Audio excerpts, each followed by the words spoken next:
구독자 여러분 안녕하세요. 오늘도 변함없이 필립의 사연방이 열렸습니다. 지금 제 앞에는 미친 시댁과 전쟁을 치른 사연이 들려 있는데요. 소름 끼치면서도 가슴이 뻥 뚫리는 시원한 이야기이니 꼭 끝까지 들어주세요. 안녕하세요. 올해 37이 된 여성입니다. 사연 없는 사람이 어디 있겠느냐마는 제 이야기는 누구에게 들려줘도 박장대소할 만한 이야기입니다.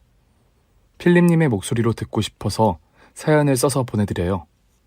어릴 적 태권도 관장을 하시던 아빠의 영향으로 걸음마를 떼자마자 태권도를 시작한 저는 유년 시절을 거쳐 청소년이 되었을 때는 학교 대표 태권도 선수로 활약했어요.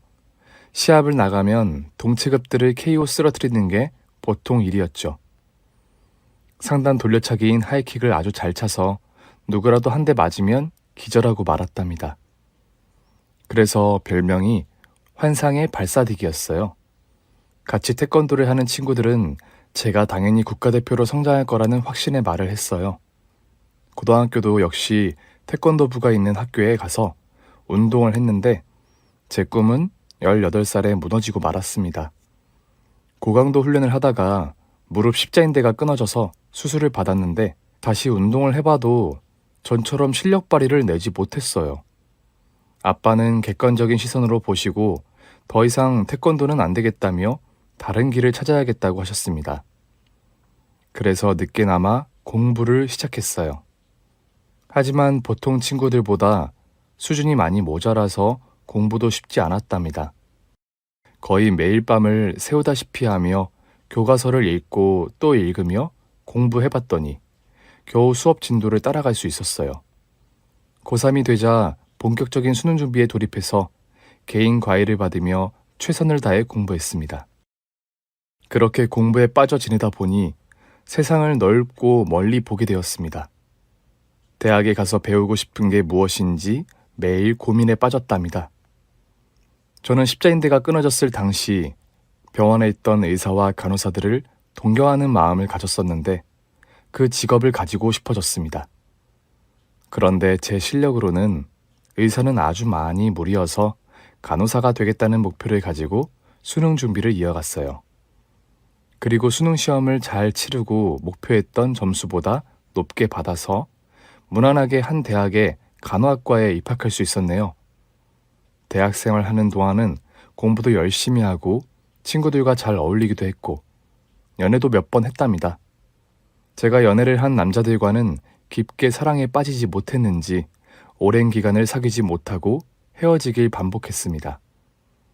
그렇게 대학생활은 막이 내리고 간호사 시험을 준비로 수능 이후 박터지듯 공부를 해서 한 번에 합격했네요. 이후 대학병원에 취직해 생각했던 것보다 훨씬 더 힘이 들었습니다. 3교대로 돌아가는 근무 환경을 적응하는 것도 힘들었는데 간호사들끼리 텃세를 부리는 건 정말이지 최악이었답니다. 갑질하는 환자보다 선배 간호사들 비위 맞추는 게 훨씬 더 고생이었어요. 저는 그나마 얼굴이 예쁘지 않아 덜 괴로웠는데 같이 들어온 예쁘장한 동기는 매 순간마다 혼이 나고 욕을 들어 먹었답니다. 조금 큰 병원에서 일하는 간호사를 하시는 분이라면 제 말에 동의하실 겁니다. 그렇게 꿈을 이루고 현실의 벽을 부딪히며 바쁘게 살았더니 순식간에 제 나이가 계란 한 판이 되었습니다. 간호사 선배들과 동기, 그리고 후배 몇몇이 결혼을 하기 시작하자 덜컥 겁이 나더라고요. 평생 3교대로 간호사로 일만 하다가 늙어 죽으면 어쩌나 걱정이 되었죠. 사귀는 남자도 없었으니 더 그랬죠. 요즘 젊은 사람들은 비혼주의로 살아가는 사람들이 많다고 하지만 저는 예쁜 가정을 꾸리고 사는 게 소원이라 결혼을 꼭 하고 싶은 입장이었습니다. 그러던 어느 날 진심으로 좋아하게 된 남자가 생겼어요. 저희 병원에 다리를 다쳐온 환자였는데 제가 상상해왔던 이상형이었습니다. 큰 키에 짙은 눈썹과 쌍꺼풀이 없는 눈, 그리고 도톰한 입술까지 너무 멋있어서 한눈에 반해버렸죠. 그 환자는 통원하는 사람이라 말할 기회가 많지 않아 병원 로비에서 용감하게 제 마음을 전했어요. 저기 김응수 원장님, 잠시만요. 네? 아직 뭐가 남았나요? 병원비 수납도 하고 처방전도 받았는데요. 그게 아니라 개인적인 용무로 불렀습니다. 저 김웅수 환자님이 제 이상형이셔서 용기 내어 말을 걸었어요. 혹시 전화번호 좀 알려주시면 안 될까요? 나중에 커피라도 한 잔 꼭 같이 하고 싶습니다. 순간 제가 무슨 짓을 했는지 너무 부끄러워서 쥐구멍에 숨고 싶더라고요. 제 용기의 말을 전해 들은 남자는 이렇게 대답했어요. 전화번호는 알려줄 필요가 없겠는데요. 거절을 당한 것 같아 고개를 숙이고 돌아가려고 했습니다. 네? 네, 죄송합니다. 접수 목록에 제 전화번호가 있을 테니까 그 번호로 연락 주세요. 네?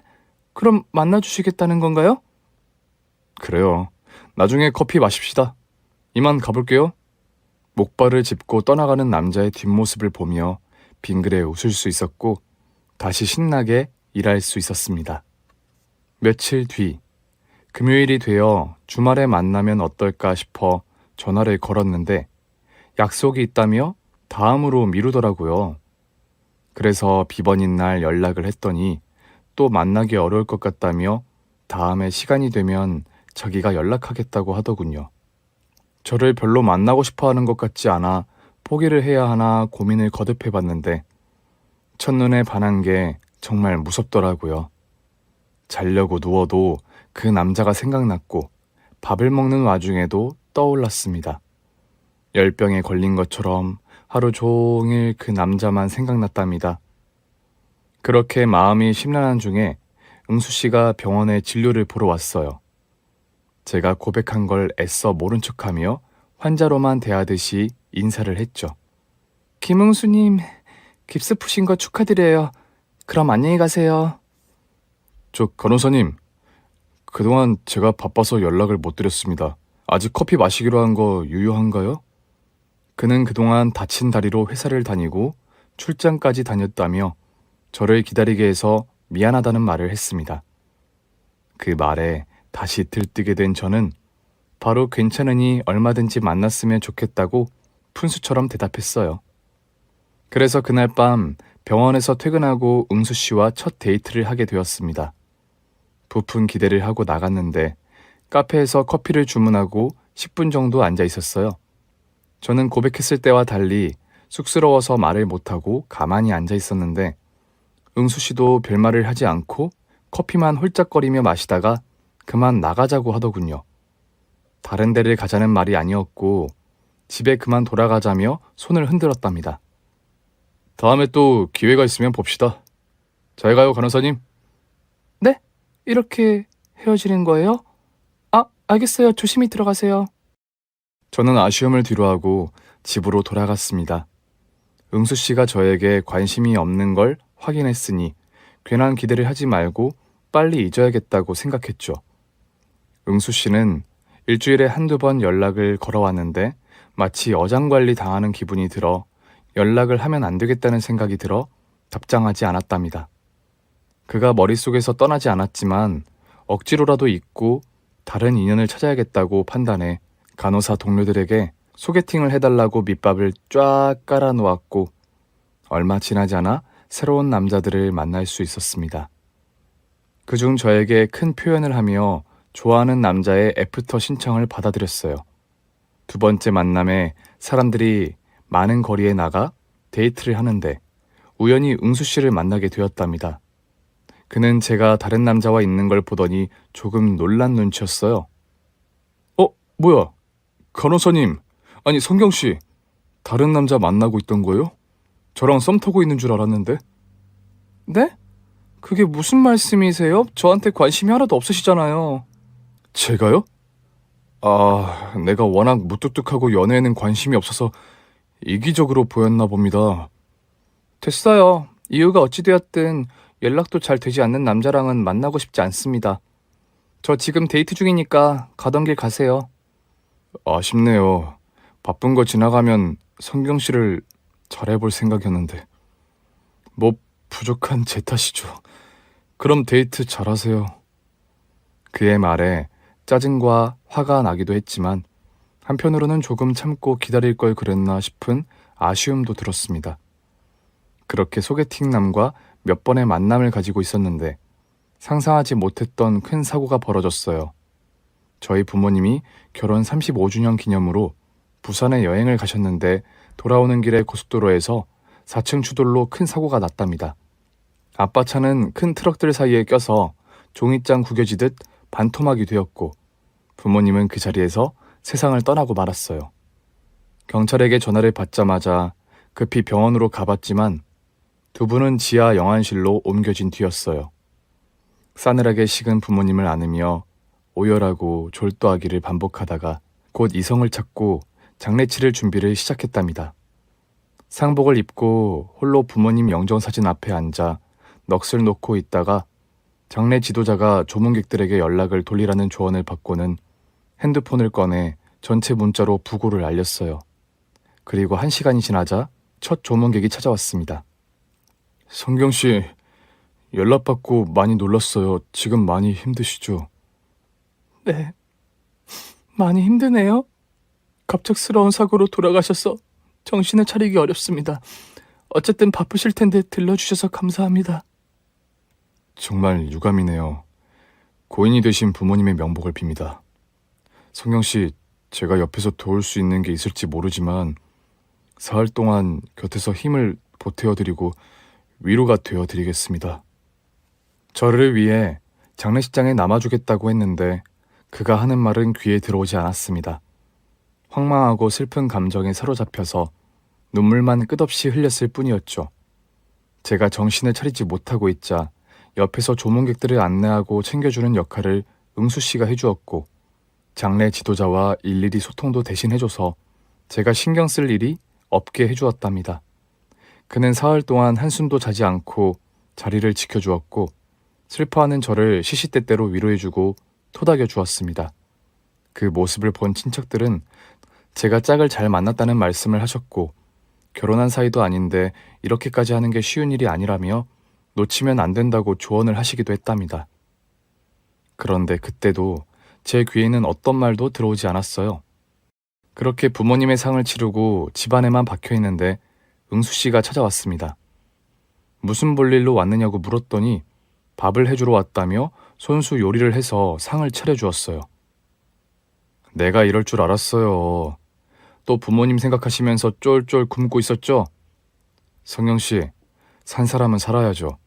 하늘에 있는 부모님이 이 모습을 보시면 얼마나 가슴이 아프시겠어요. 제가 맛있는 해물찜 해드릴 테니까 같이 먹어요. 됐어요. 생각 없으니까 그만 돌아가세요. 에헤이, 친척분들 말 못 들었어요? 절 놓치면 후회할 거라고 했잖아요. 성경씨는 가만히 구경이나 하세요. 그럼 요리 시작합니다. 그는 거절하는 제 말을 무시하고 주방으로 가서 부산스럽게 요리를 시작했습니다. 칼질을 한 번도 해보지 않았는지 솜씨가 많이 서툴렀는데 끝까지 최선을 다하더라고요. 이윽고 해물찜이 제 앞에 놓여져서 응수 씨의 정성을 생각해서 숟가락을 들고 맛을 보았습니다. 그런데 너무 맛이 없었어요. 저는 피식 웃으며 도대체 어떻게 요리를 했길래 이런 맛이 나는 거냐고 물었어요. 맛이 왜 이래요? 여기에 뭘 넣은 거죠? 웃었다. 이거 아주 웃기는 맛이죠? 제가 요리를 생전 처음 해봐서 이러네요. 맛은 없어도 억지로라도 먹어요. 눈물도 힘이 나야 잘 나온다고요. 나한테 왜 이렇게 잘해줘요? 관심도 없는 줄 알았는데? 아니에요. 지난번에도 말했었지만 제가 무뚝뚝하고 연애에는 젬병이라 표현을 잘 못한 겁니다. 앞으로는 이렇게 표현 많이 할 테니 저 만나주세요. 그 말에 저는 대답 대신 다시 한번 피식 웃어버리고 맛없는 해물찜을 먹었습니다. 그렇게 저희는 시작하는 연인이 되었어요. 저희는 오랜 시간은 아니지만 해가 바뀔 때까지 열렬히 사랑했고 남부럽지 않을 만큼 행복한 시간을 보냈습니다.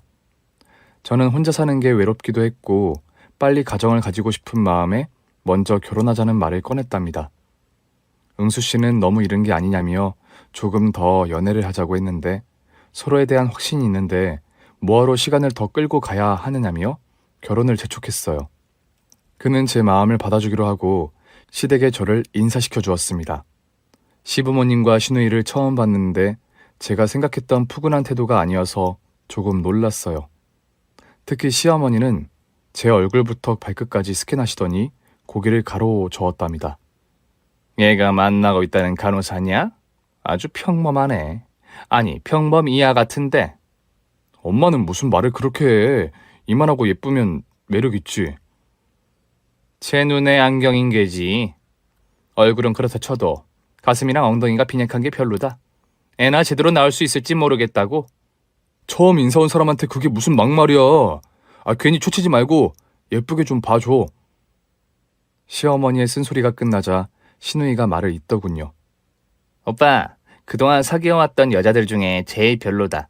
막 살기로 작정한 거야? 이놈의 기집애가 못하는 소리가 없어. 새언니가 될 사람을 앞에 두고 말을 막 하네. 너 좀 혼날래? 아니, 나는 팩트를 알려주는 거라고. 그동안 쭉방 여자들만 만나다가 어쩌다 이런 밋밋한 여자랑 결혼하겠다고 한 건지 이해가 되지 않아. 그놈의 입 좀 닫아라. 참는 것도 한계가 있으니까. 그이는 저에게 대신 사과하며 거실 소파에 앉혔습니다. 이윽고 시어머니가 차려주신 밥을 함께 먹게 되었고 여러 질문을 받게 되었어요. 부모님이 돌아가신 이야기를 꺼냈더니 잠시 놀란 표정을 지었다가 응수 씨의 얼굴을 보며 말하더군요. 에휴, 하다 부모까지 없는 애였어? 이런 애랑 꼭 결혼을 해야겠느냐? 엄마, 진짜 왜 그래? 말을 그렇게 해야 해? 사고로 부모님을 잃은 게 부끄러운 일이냐고. 아니, 나는... 알았다. 방금 한 말은 취소하마. 성경씨 미안해. 내가 푼숫기가 있어서 말을 가려하지 못할 때가 많아. 저는 기분이 좋지 않아 대답은 하지 않고 가시방석 자리에서 억지로 앉아 있었답니다. 저에 대한 호구조서가 끝나고 자리에서 일어나 나왔는데 응수 씨가 미안하다고 사정을 하며 시댁 식구들의 말을 신경 쓰지 말라고 하더군요. 기분이 몹시 나쁘긴 했지만 제가 결혼하는 건 응수 씨였기 때문에 마음에 크게 담아두지 않고 끝까지 함께하겠다고 대답했네요. 시댁 식구들은 저를 마음에 들어하지 않긴 했지만 응수 씨가 끝까지 결혼하겠다고 고집을 부리고 저에게 함부로 대하지 말라고 으르렁거리는 바람에 저를 며느리로 받아들이기로 하시고 전보다 나은 대우를 해주셨답니다. 대신 저에게 빨리 손자를 낳겠다는 조건을 거셨어요. 아들이 귀한 집안이니 꼭 떡두꺼비 같은 아들을 빨리 낳아야 한다고 강조하셨습니다. 저는 결혼이 빨리 하고 싶었으니 무조건 알겠다고 대답하고 결혼 승낙을 받았어요. 그래서 석 달 뒤 꿈에 그리던 결혼을 하게 되었고 예쁜 신혼집에 가정을 꾸리게 되었습니다. 저는 부모님이 남겨주신 유산으로 결혼 자금을 충당할 수 있어서 혼수를 마련하는데 큰 어려움이 없었어요. 그렇게 시작한 신혼생활은 남들처럼 행복하고 좋았습니다. 남편이 조금 무뚝뚝하긴 해도 저를 아껴주고 위해주는 행동을 많이 해줘서 충분히 사랑하는 마음을 느낄 수 있었답니다. 그런데 신혼 3개월이 지나자 남편의 콩깍지 안경이 벗겨졌는지 슬슬 저를 피하더라고요. 말로 하는 대화든 몸으로 하는 대화든 받아주지 않았죠. 벌써부터 이러면 안 될 것 같아 집에서도 예쁘게 꾸미고 있었답니다. 하지만 그이는 저를 한 집에 같이 사는 동료 정도로 생각했는지 시선을 거의 주지도 않았어요. 오빠 요즘 왜 그래? 내가 벌써 실증 난 거야? 몰라, 그냥 혼자 있고 싶네. 여보, 우리 당분간 각방 쓰자. 잠자는데 너무 불편해서 그게 나을 것 같아. 뭐? 부부가 무슨 각방이야. 그리고 우린 결혼한 지 3개월 된 신혼이라고. 한창 불타오를 시기란 말이야. 몸이 안 따라주는 걸 어떡해. 당신을 봐도 아무런 감흥이 들지 않는다고. 그리고 부부가 떨어져 잡아야 서로에게 더 끌리는 법이라고. 그이는 말인지 막걸리인지 모를 소리를 하더니 베개를 가지고 작은 방으로 가서 자더군요. 작은 방에 침대가 없어 불편해 며칠 못 갈 줄 알았는데 어떻게 된 일인지 맨 바닥에서도 잘만 잤답니다. 한 달이 넘도록 부부관계를 하지 못하고 지났는데도 남편은 저와 한방 쓰는 걸 피했어요. 이렇게 가다간 평생 허벅지 꼬집어가며 살 것 같아 결혼한 지인들에게 조언을 들었습니다. 그중 한 친구가 인터넷 사이트를 하나 알려주며 거기에서 파는 속옷을 사 입어보라고 하더군요. 속옷이 거기서 거기라고 생각하고 사이트에 접속했는데 이게 웬걸? 사이트를 열자마자 얼굴이 빨갛게 달아올랐습니다. 일본 직수입 성인 속옷 파는 사이트였는데 너무 야해서 깜짝 놀랐어요. 친구는 여자들이 이런 이벤트를 자주 해야 남편이 좋아 죽는다며 무조건 성공할 테니 꼭 제일 야시시한 걸로 하나 사서 남편을 위해 입어주라고 했답니다. 그래서 남편을 유혹할 예쁘고 야릇한 속옷 한 세트를 주문해 이틀 뒤 받게 되었는데 물건을 꺼내자마자 닭살이 돋더라고요. 속옷의 면 부분은 거의 없고 끈으로만 되어 있어서 민망하기 짝이 없었죠. 하지만 시들해진 남편을 위해서 기꺼이 입어보기로 했답니다. 그날 밤 식탁에 와인을 깔아놓고 전등을 모두 끄고 촛불을 밝히고 그 속옷을 입고 남편을 기다렸어요. 이윽고 현관문이 열리는 소리가 들려 남편에게 불을 켜지 말고 식탁으로 걸어오라고 말했습니다. 오빠, 내가 이벤트 준비했으니까 주방까지 걸어와봐. 무슨 이벤트? 나 배고프니까 밥이나 줘. 글쎄 이리 와보라니까 얼른. 그이는 툴툴거리며 식탁으로 걸어와 제가 면이 거의 없는 속옷을 입고 있는 모습을 보자 화들짝 놀랐습니다. 뭐야 이게? 어때? 나 예쁘지 않아? 섹시하지? 알몸에다 줄을 왜 칭칭 감은 거야? 당신 어디 아파? 날씨가 추워 죽겠는데 빨가벗고 뭐 하는 거야? 가서 옷 입어. 남편의 반응에 서운했던 저는 가운을 입으며 말했습니다. 당신 진짜 너무한다. 내가 이렇게까지 노력하면 좀 받아줘야 하는 거 아니야? 이런 것도 몸매가 좋은 여자가 해야 느낌이 있지. 너 같은 절벽에 일자 몸매가 입은 걸 보니까 아우, 괜히 눈만 버렸다고. 빨리 밥이나 차려. 아, 짜증나. 밥은 당신이 알아서 차려 먹어. 자존심이 상한 저는 방으로 들어가 버렸는데 남편은 그날 밤 안방에 얼씬도 하지 않았답니다. 제 외모가 막 예쁘지 않은 건 인정하는데 이렇게까지 거부를 당해보니 자존감이 바닥으로 떨어졌어요. 그렇게 남편은 계속해서 작은 방에서 혼자 잠을 잤고 한 번도 저를 원하지 않았답니다. 이래서 여자들이 성형수술을 하는 건가 싶어 얼굴을 고칠까 고민도 해보고 가슴 수술을 할까 생각도 해봤답니다. 그래서 제가 남편을 불러앉히고 진지하게 물어봤습니다. 오빠, 나 성형수술 할까? 나한테 매력을 못 느끼는 것 같은데 고쳐봐? 가슴도 크게 수술해볼까? 에이, 징그럽게 그런 걸 뭐하러 해. 그리고 난 인공적인 거 싫어. 그럼 나더러 어쩌라는 거야? 어떠한 노력을 해도 날 거부하고 있잖아. 글쎄, 나는 이러고 사는 것도 나쁘지 않은 것 같은데 그냥 친구처럼 지내자고. 친구 같은 소리 안 해. 나한테 당신은 남자고 나는 당신한테 여자야. 우린 한 침대에서 자야 하는 부부란 말이야. 내가 피곤해서 그렇잖아. 밖에서 일에 치이고 사람에게 치이고 다니니까 힘들어서 쉬고 싶다고. 아, 몰라. 당분간은 이렇게 지내. 나중에 때가 되면 안방으로 건너갈 테니까. 그이는 대화가 통하지 않았습니다. 제가 자존심을 깎아가며 뭐든지 다 해보겠다고 해도 마음을 열지 않았으니 환장할 노릇이었죠. 결국 시원하게 해결된 거 하나 없이 계속해서 각방을 쓰게 되었습니다. 이 와중에 시어머니와 시누이는 일주일에 한 번씩 찾아와 언제 애를 가질 거냐고 잔소리를 하셨어요. 하늘을 봐야 별을 딴다는 말은 차마 하지 못하고 신혼을 더 보내고 갖는다는 핑계를 댔습니다. 넌 내가 결혼하는 조건으로 손자를 빨리 낳으라고 했더니 왜 아직도 깜깜무소식인 거냐? 아, 올해는 좀 그렇고 내년에 가져보도록 할게요. 내년? 야, 그러면 내 나이 7순이야. 너 간호사로 쭉 일할 거면 내가 애를 봐야 할 텐데. 한 살이라도 젊을 때 낳아줘야 하지 않겠니? 넌 어쩜 너만 생각하는 거냐? 부모가 없어서 그런지 생각이 아주 이기적이구나. 어머님, 여기서 제 부모님 이야기가 왜 나와요? 그리고 결혼한 지 몇 달이 지났다고 벌써 애가 생기겠어요. 조금만 기다려주세요. 말 대답도 아주 따박따박 잘하네. 그래, 너 잘났다. 애를 낳든 말든 너 좋을 대로 해라. 이젠 잔소리가 끝이 나나 싶었는데 신우이가 옆에서 기름을 들이붓더라고요. 언니, 혹시 몸에 이상 있는 거 아니에요? 처녀 때 남자를 많이 만나서 하자가 있는 거 아니냐고요. 아가씨, 저를 뭘로 보고 그런 말씀을 하세요? 진짜 불쾌하네요? 아니면 말지 왜 승질이에요? 발끈하는 거 보니까 더 의심스럽잖아요. 예, 채은아. 네 새언니 얼굴하고 몸매를 봐라.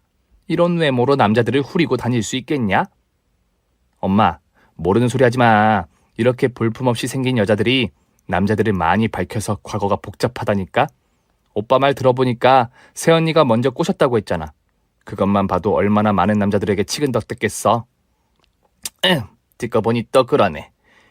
예, 채은이 말이 맞니? 너 과거에 남자가 아주 많았던 거냐? 그래서 몸에 문제가 있어서 임신이 안 되는 거 아니야? 저는 얼토당토 않은 질문이라 긴 한숨으로 대답을 대신했습니다.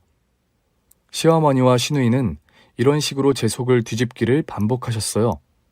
제 외모 지적은 날마다 늘어갔고 부모님이 안 계신 거로 시비를 많이 걸었답니다. 제가 듣고만 있지 않고 말대답을 하는데도 그칠 줄은 몰랐어요. 남편은 저를 여자로 봐주지 않고 시모녀는 무시로 일관하니 없던 우울증이 절로 생겼답니다. 그러던 어느 주말, 시댁의 식구들이 모여 식사를 하게 되었는데 제가 다 차린 밥상 앞에 앉았더니 시어머니가 고기 반찬과 비싼 나물을 남편 쪽으로 옮기고 제 앞에는 오래된 김치만 두시더라고요. 먹을 걸 가지고 치사하게 굴길래 저도 똑같이 고기 접시를 제 쪽으로 가져와 반찬을 집었더니 시어머니가 젓가락으로 고기를 찍어 눌렀답니다. 넌 김치나 먹어라. 고기는 내 아들이 먹기에도 부족하니까. 어머님, 지금 제가 먹는 게 아까워서 이러시는 거예요? 혹시 제가 임신을 안 해서 이러시는 거예요? 알면 빨리 우리 집안의 대를 이을 떡두꺼비 같은 손자를 낳아라. 네, 그럴게요. 저는 입맛이 없어서 먼저 일어나겠습니다. 자자자, 아직 어른들이 수저도 놓지 않았는데 싸가지 봐라. 네가 이런 행동을 하니까 부모 욕을 들먹이는 거야. 네 부모는 살아있을 때 너한테 이렇게 가르쳤느냐? 어머님, 말씀 조심하라고 했죠? 지금 밥 못 먹게 눈치를 실컷 주셔서 자리에서 일어난 건데 여기서 예를 왜 찾으시는 거예요? 그래, 네 마음대로 해라. 그럼 일어난 김에 주방에 쌓인 설거지나 해놔라. 그리고 고기 좀 더 가져와. 우리 아들이 벌써 한 접시 비웠으니까. 그렇게 신경질을 참아가며 3년을 더 지냈습니다. 남편은 달라진 게 하나 없었고 시모녀는 시시때때로 와서 제 오장육부를 뒤집고 돌아갔어요. 그런데 언젠가부터 시모녀가 저희 집의 발길을 뚝 끊으셨습니다. 저야 이상한 말을 듣지 않아서 편하고 좋았어요. 스트레스 하나가 줄어드니 수명이 연장되는 기분이었답니다. 저는 남편과 각방이 익숙해져서 더는 잘 보이려고 노력을 하지 않았습니다. 앞으로 인생이 어떻게 될지는 미리 걱정하기 싫어서 일단은 되는 대로 살아보자 하는 마음이었어요. 그런데 망년회를 하고 한껏 취해 들어온 남편이 작은 방으로 가지 않고 제 방으로 들어오는 겁니다. 술 냄새가 풀풀 나서 나가라고 했더니 징그럽게 들러붙더라고요.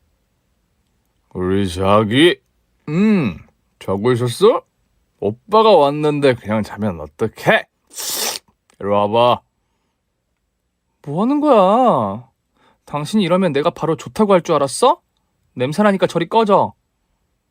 화를 버럭 냈더니 그이가 혓짧은 소리로 애교를 떨며 안아주었습니다.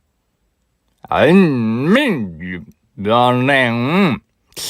내가 잘못했어요. 앞으로 당신하고 잘 지내고 싶어요.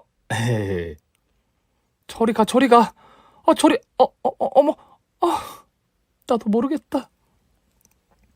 그래서 오랜만에 매우 뜨겁고 강렬한 시간 보내며 다시 행복한 신혼으로 돌아오겠지 하는 기분이 들었답니다. 그날 밤 남편과 여러 번 사랑을 나누고 잠을 자고 있는데 그이가 제 몸을 쓰다듬어 주었는데 무척 좋더라고요. 그런데 남편이 손으로 쓰다듬다 말고 잠결에 이렇게 말했습니다. 여보, 자기 등에 여드름 났다. 이거 짜야겠는데? 거기 등 아니고 내 가슴이거든? 아, 그랬어? 평평하길래 등인 줄 알았네. 분위기가 확 깨는 소리를 듣긴 했지만 귀엽게 봐주기로 했답니다. 그리고 나중에 꼭 가슴 수술을 받아야겠다고 다짐을 했어요. 기분 좋게 잠이 들었고 이튿날 남편이 소리를 지르는 바람에 화들짝 놀라며 잠에서 깨어났습니다. 왜 그래? 무슨 일이야? 내가 왜 여기서 자고 있는 거지? 당신 나한테 무슨 짓을 한 거야? 뭐라는 거야? 설마 기억을 못하는 거야? 어제 취해서 들어와 혀짧은 소리로 저에게 달려들었다고 이야기해줬더니 자기가 그럴 리가 없다며 몸을 가리며 방에서 나가더라고요. 어이가 없고 기가 막혀서 뭐 저런 인간이 다 있어 하는 생각으로 어젯밤에 좋았던 기억을 지워보기로 했죠. 저희 부부는 다시 각방을 썼고 대화도 할 말만 하며 똑같이 지냈네요. 에휴, 이게 제 팔자구나 하는 생각을 하고 남편과 뜨뜻미지근한 상태를 유지했습니다. 그리고 몇 주가 지나자 일과 집안일에 스트레스가 심했는지 음식을 먹기만 체하기를 반복했어요. 게다가 잠이 갑자기 늘어나서 하루에 12시간씩 잤답니다. 이러다 괜찮아지겠지 하는 생각에 진료는 받지 않았습니다. 바쁜 현대인들에게 나타나는 증상이라 여기고 넘겨버렸죠. 그런데 며칠 뒤 생리주기가 다가왔는데 아무 소식이 없었어요. 머릿속으로 제 몸이 왜 이렇게 되었나 되짚어 보았는데 아무래도 임신을 한 것 같더라고요. 남편이 망년회에서 취한 채 들어와 저와 보냈던 밤이 떠올랐답니다. 그래서 부랴부랴 임신 테스트기를 사와 검사를 해봤는데 2줄이 떴어요. 전혀 기대하지 않고 있던 일이어서 기쁨은 배가 되었죠. 화장실에서 혼자 행복한 비명을 지르며 깡충깡충 뛰어나왔는데 소식을 전해줄 남편이 집에 없더라고요. 주말인데 아침 일찍 어딜 갔는지 보이지 않았답니다. 그래서 전화를 걸어봤는데 역시나 받지 않았어요. 저는 서운했던 감정들은 다 제껴두고 임신한 사실만 기억하며 빨리 소식을 전하고 싶었습니다. 남편과 연락이 되지 않아 먼저 시부모님께 소식을 알려드려야겠다는 판단이 들어 시댁으로 출발했답니다. 이런 소식은 직접 얼굴 보고 말씀드리는 게 좋을 것 같아 들뜬 마음으로 택시를 타고 향했어요. 이윽고 초인종을 눌렀더니 누군지도 묻지 않고 현관문이 열렸습니다. 그런데 문을 열어준 사람은 시부모님도 시누이도 아니었어요. 오빠, 액자 사왔어? 오빠가 아니네? 누구시죠? 여긴 저희 시댁인데. 네? 그럴 리가요. 제가 이 집 며느리 될 여자예요. 내가 집을 잘못 찾았나 봐요. 죄송해요. 사과를 하고 발길을 돌리려는데 여자 뒤로 시어머니의 모습이 보였습니다. 거실 바닥에서 배추를 다듬고 계셨답니다. 그 모습을 포착한 저는 닫히려는 현관문을 붙잡았습니다. 이봐요. 비켜보세요. 여긴 제 시댁이 맞다고요. 저기 어머님! 여자를 밀치고 시댁으로 들어갔더니 시부모님의 얼굴이 하얗게 질렸어요. 제가 여자의 정체를 물었더니 꿀먹은 벙어리 마냥 아무 말도 하지 못했답니다. 이 여자가 누군데 이 집 며느리가 될 사람이라고 한 거죠? 어머님한테 아들이 둘이었나요? 이제 와서 숨기면 뭐하겠냐. 솔직히 말하마. 네 뒤에 있는 아이가 내 아들하고 만나고 있는 여자다. 이혼남이라고 속이고 만나왔다. 네? 지금 그걸 말이라고 하시는 거예요? 온 식구가 저만 모르게 다른 며느리를 드릴 준비를 했다고요? 제가 입을 다물지 못하고 놀라 있었고 아무것도 모르던 상간녀도 잠시 놀랐지만 이내 이성을 찾고 말문을 열었답니다. 오빠가 유부남이었구나.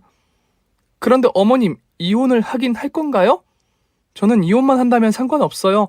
기다릴 수 있습니다. 상간녀의 당돌함에 또다시 놀라 몸이 얼어버렸습니다. 시어머니는 상간녀의 말을 듣고 아무렇지 않게 한방 미소를 짓더군요. 그럼 당연히 이혼을 할 거다. 얘는 내 아들한테 무늬만 아들이야. 결혼한 지 3년밖에 지나지 않았는데 각방을 쓰고 있다고. 새며느리야, 너도 봐서 알겠지만 제 얼굴이랑 몸매를 봐라. 내 아들이 좋아하겠느냐 말이야. 평생 각방으로 살겠다는 걸 듣고 내가 널 소개해 준 거야. 알겠니? 생각해보니 시모녀가 저희 집에 왜 발길을 끊었는지 그제야 이해가 되었네요. 새며느리가 있으니 저에게 임신을 재촉할 필요가 없었던 거죠. 오빠 마누라를 보니까 이해가 되네요. 각방 쓸만하네요. 이봐요. 오빠랑 각방까지 쓰면서 지내서 뭐 있겠어요. 빨리 이혼해서 새로운 인생 찾으세요. 저는 오빠랑 꼭 결혼할 겁니다. 이게 다 뭐하는 짓들인지. 어머님, 아버님, 그리고 아가씨, 사람 하나 바보로 만드니까 재밌어요? 그러게 왜 남자 하나 제대로 못 다뤘느냐. 하늘을 봐야 별을 따는 건데 넌 내 아들에게 여자 취급도 못 받고 사는 칠푼이잖아. 네가 손자를 낳아줄 때까지 기다리는 것보다 새 며느리를 들이는 게 빠를 것 같아서 현명한 선택을 한 거야. 시모의 말이 떨어지는 순간 액젓을 사러 갔다던 남편이 들어왔습니다. 저를 발견한 그이는 얼굴이 시퍼렇게 질리긴 했는데 시어머니가 똑바로 말하고 빨리 정리하라는 말에 저에게 이혼 이야기를 꺼냈답니다.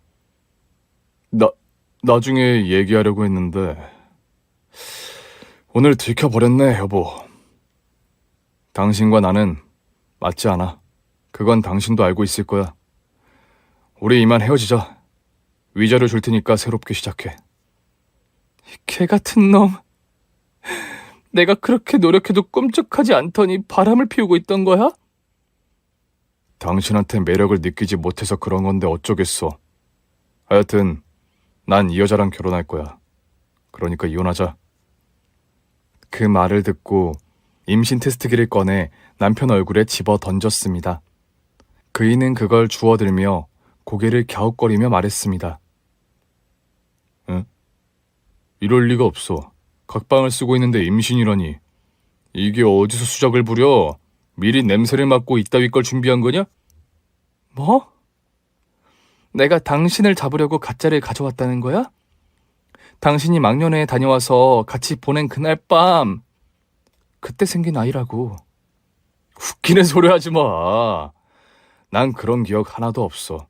이게 가짜가 아니면 네가 다른 놈 자식을 뵌 거라고.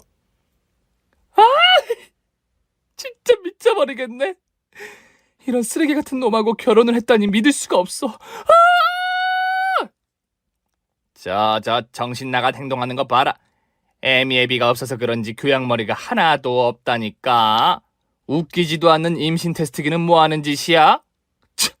그만 지랄하고 이 집에서 나가라. 우리끼리 김장해서 고기 파티할 거니까 이방인은 그만 꺼지라고. 다른 어떤 말보다 부모님을 욕하는 것에 부하가 치밀었습니다. 이젠 더 이상 참을 필요가 없다고 판단한 저는 눈앞에 있는 쓰레기들을 응징하기로 결심했어요. 대야에 버무려진 김치 양념이 눈에 들어왔고 그걸 이용해야겠다고 판단했습니다. 저는 양말을 벗고 대야에 맨발을 집어넣고 휘휘 저었어요. 이 미친 게 뭐 하는 짓이야? 김치 속에 팔을 집어넣으면 어떡해? 가볍게 시어머니 말을 씹어버리고 곧 양념이 버무려진 밥을 꺼내서 분노의 하이킥으로 남편 면상을 날렸습니다. 이 개자식아! 김장 발사대기 맛이 어떠냐? 아직 멀었으니까 가만히 서 있어. 학창시절에 태권도로 날린 저는 아직 발차기 실력이 죽지 않았더군요. 연거푸 날린 발사대기는 남편을 곧 기절시켰습니다. 다시 대야에 발을 담갔다가 빼서 이번에는 시아버지의 면상에 김장 양념 발사대기를 한 대 날렸어요. 고꾸라진 시아버지는 앓는 소리를 하며 쓰러졌고 다음 차례인 시어머니와 시누이에게는 양발을 버무리고 가위차기로 신나게 발사대기를 날렸어요. 이어서 당돌하고 싸가지 없는 상간녀의 면상에 발바닥으로 들어 찢기를 했더니 바로 코뼈가 부러져서 코가 주저앉았답니다. 내 코! 이건 강남에서 의느님이 만들어준 건데 부러졌어. 야, 이년아, 이게 얼마짜리 코인 줄 알아? 몰라, 이년아. 다음은 네 빵빵한 가슴이다. 자, 간다.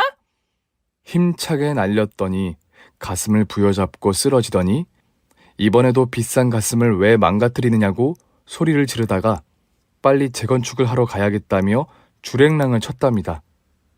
시댁은 이미 엉망진창이 되어 있었는데 아직 분이 풀리지 않아 시댁 식구들 모두를 대야 앞으로 끌고 와서 발로 머리를 차서 대야에 풍덩 담가버렸습니다. 김치를 담그려던 식구들은 면상을 담가버리고 만 거죠. 저에게 매를 쳐맞은 인간들은 얼굴이 매웠는지 바로 화장실로 달려가서 얼굴을 씻어내더군요. 그 꼴을 보니 한 번 더 속을 풀고 싶어서 아예 김장 양념이 든 대야를 번쩍 들고 식구들에게 뿌려버렸습니다. 온 몸에 김장 양념을 묻자 엉엉 울며 제발 그만하라고 애원을 했답니다. 얘야, 이제 그만해라. 이만하면 되지 않았니? 제발 그만 멈춰. 아니, 저는 엄마랑 오빠가 새며느리 드리는 거 늦게 알았어요. 전 언니랑 계속 한 식구로 살고 싶었다고요. 세아가 이만하면 됐지? 그럼 이혼 도장 찍어줄 거지? 폭행으로 고소당하기 싫으면 당장 이혼해. 오늘 중으로 내 집에서 꺼지라고! 잡것들의 말에 실수한 저는 낄낄 웃다가 거실 바닥에 있던 배추를 들고 와서 투수가 되었답니다. 하나씩 조준해서 던졌더니 식구들의 머리통을 명중했어요. 그렇게 아수라장을 만들고 씩씩 심호흡을 하다가 시댁에서 나와버렸습니다. 참아왔던 화를 다 쏟아내고 나니 속이 조금은 후련하더라고요. 여기서 복수가 끝나면 재미가 없으니 다음 장으로 넘어갔습니다.